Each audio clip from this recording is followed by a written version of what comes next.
پۆدکێست کوردی قسە دکێ ji podcastkurdî.com û hemû platformên podcastan hûn dikarin li me guhdar bikin. Guhdarên ezîz, ev der podcast Kurdî ye. Ji bernameya Rabêj Mihemed Salih Bedirxan li gel we me. Rojava hemû cîhanê vîrusa koronayê ye. Vîrusa koronayê demeke dirêj e li hemû cîhanê belav dibe. Nexwasim jî li Îranê û Rojhilatê Kurdistanê. Ji Rojhilatê Kurdistanê bi taybet rêxistina mafê mirovan a Hengavê raportan belav dike. Yek ji berpirsyarê rêxistina mafê mirovan a Hengavê jîla mustajer wel gelme be. Amarên dawî yên vîrusa koronayê li Îranê û Rojhilatê Kurdistanê rewşa xelkê Rojhilatê Kurdistanê beramber koronayê wê ji me re bêje. Bi xêr hatî Jîla xan. سلااو ڕێز کاک محەممەد ئەو کاتتان باش. زۆر سپاس مەمنون بەخێر بین. ژیلا خان دەتوانی ئاخرین ئاماری ڤایرۆسی کۆرۆنا لە ڕۆژهەڵاتی کوردستانەوە بۆمان بڵێ دۆخی خەڵکی ڕۆژهەڵاتی کوردستان لە بەرامبەر ئەم ڤایرۆسی کۆرۆنا چییە؟ ئەو کاتەوە هەموو کاتێکی خۆت و بیسەرانتان باش کاک محەممەد ئیزن دەخوازم کە بە بۆنەی سەری ساڵی نوێەوە پیرۆزبایی خۆمان ڕاستی هەموو کورد و کوردستانیانی هەموو جیهان بکەم کە بڵاوان کردووە لە هەموو جیهان و هیواخوازم کە و بێرۆسا بە دوور بن و ساڵێکی خۆش و پڕدەستکەوتیان هەبێت بەداخەوە هەروەک ئێوە بینەرانیش بیسەرانتان ئاگادارن لە ئێران و بەتایبەتی لە کوردستانیش لە ئێستادا ماوەی یەک مانگە پەتای کۆرۆنا ڤایرۆسی کۆرۆنا بڵاو بووێتەوە خەڵکێکی زۆری توش کردووە و بەداخەوە خەڵکێکی زۆریش هەر بەهۆی توشبوون بەم پەتا و گیانیان لەدەستداوە ئەوەی کە جێگای سرنجە بەداخەوە ئێستا ئەوەیە کە هەر وەکو هەمیشە حکوومەتی ئێران ئەو جۆرێکە خۆتان ئاگادارن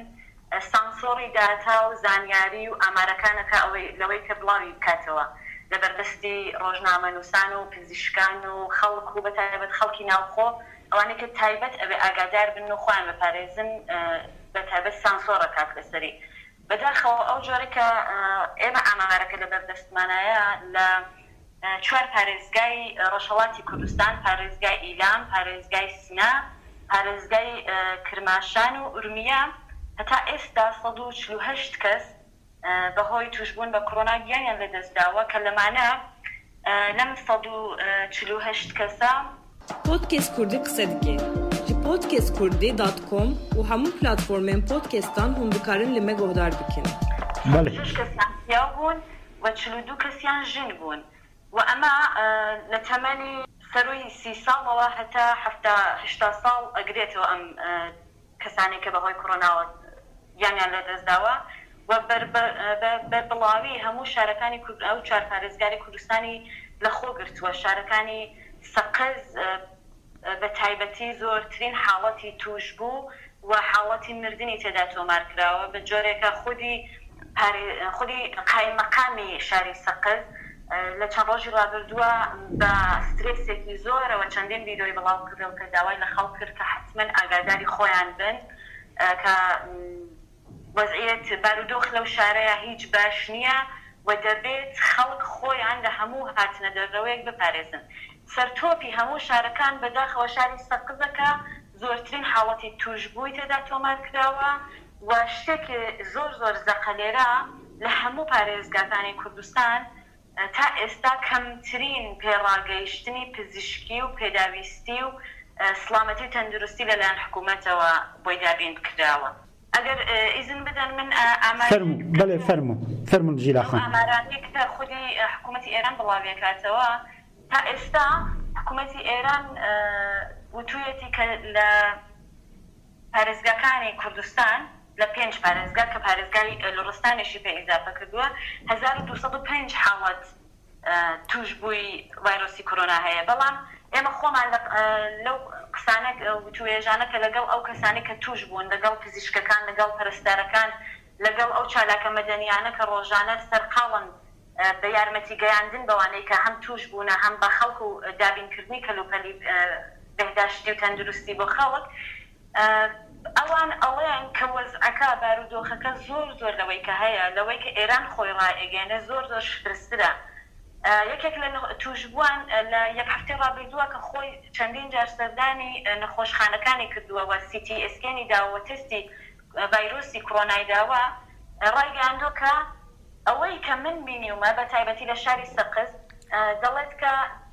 توشبووان زۆر زیاترن لەوەی کە حکوومەت ڕایگەیاندووە بە تایبەتی ئەوەی کە ئەو مەزەنەی کردووە ئەوەی من لە ناو شارە زۆر هاتوو چوون کردا و ناو سنتەرە پزیشکیەکانە زۆر هاتوو چوون کردا دەڵێ زیاتر لە 6,000 کەس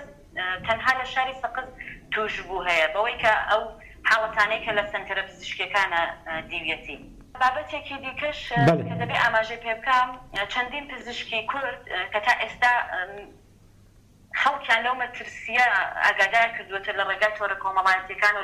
لە مەتەبەکانی خۆیان لە ئەیادەکانی خۆیان تا ئێستا یا لەسەر کاردەر کراوان یا ئەو ئیزنی پزیشکەکان لێز وەرگیراوە. چەند ڕۆژی ڕابردووە پزیشکێکی خەڵکی شاری سەقز خۆی ڤیدیۆیەکی بڵاو کردەوە کە ئاماری توشبووان و حتا مەرگ لە سەقز مردن بەهۆی کۆرۆناوە زۆر لەوە زیاترە کە حکوومەت ڕایەگەێنێ و خەڵک بڕوانەکەن بەوەی کە حکوومەتی ئێران ئەڵێ نیگەرانمە بن ئێمە کۆرۆنامان کۆنترۆڵ کردووە هیچ وانە ڕاستیەکان شتی دیکەیە و ئەو پزیشکە زۆر بە نیگەرانیەوە داوای لە خەڵک کردو کەم تکایمێنە دەرەوە و ئاگاداری خۆتان بن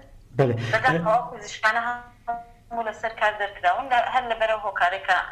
حکوومەتی ئێرانە هەبێ سانسۆریان. بله ژیلا خان لەگۆر داتای ئێوە تا ئێستا لە سەقز چەند کەس لەبەر ئەوە ڤایرۆسی کۆرۆنا گیانی لەدەستاوە چەند حالەتی مردن تۆمار کراوە؟ بەڵێ لە شاری سەقز بە ئەوانەی کە خۆتان ئەزانن دەستڕاگەیشتن بەو حاڵەتانە بەڕاستی سەختە چون هەم پزیشکەکان و پێرەسارەکان ئێستا ڕێگای پەیوەندیان لە کۆنترۆڵدایە ئێمە زۆر بە سەختی توانین ئەو ئامارانە دەربێنین بەڵام ئەوەی کە تا ئێستا بە ئێمە گەیشت و بە تایبەت لە شاری سەقز بەناو داتا و زانیاریەوە تا ئێستا زیاتر لە 32 حاڵەت بووە کە لە شاری سەقز بەهۆی توشبوون بە کۆرۆنا و گیانیان لەدەستداوە لە حاڵێکە خودی فەرمانداریش دوێنێ خودی قائم مەقامی شاری سەقز دوێنێ لە ڤیدیۆیەکە ڕایگەیاندووتی تا ئێستا ئێمە 26 حاڵەتی مردن بەهۆی کۆرۆنامان تۆمار کردووە بەڵام خودی ناوەندی زانکۆی پزیشکی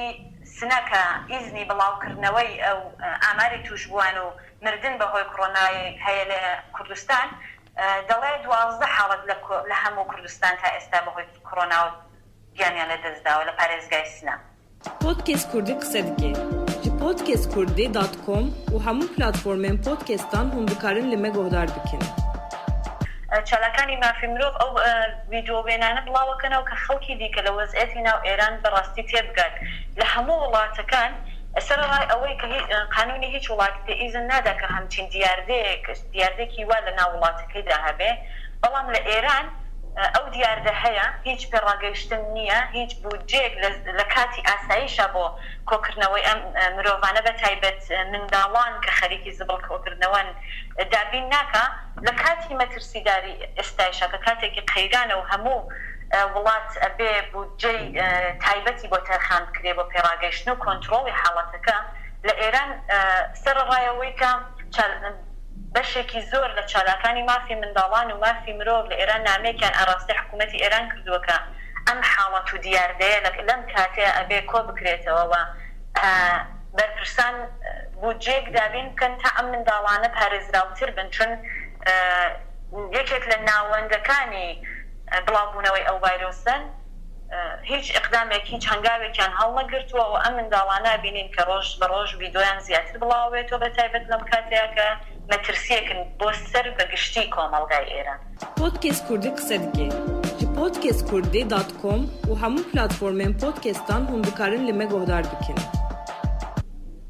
بله زۆر سپاس دەکەم ژیلا مستاژەر لە ڕێخستنی مافی مرۆڤی هەنگاوە کە تایبەت دەربارەی پێشکردنا مافی مرۆڤان لە ڕۆژهەڵاتی کوردستانی راپۆرتان بەلاو دکە دووبارە سپاس دەکەن زۆر سپاس. سپاس بۆ ئێوەش سەری ساڵێکی خۆشتان بۆ باوەڕ. سپاس زۆر سپاس ژیلا مستاژەر دەکەن یەک ji بەرپرسا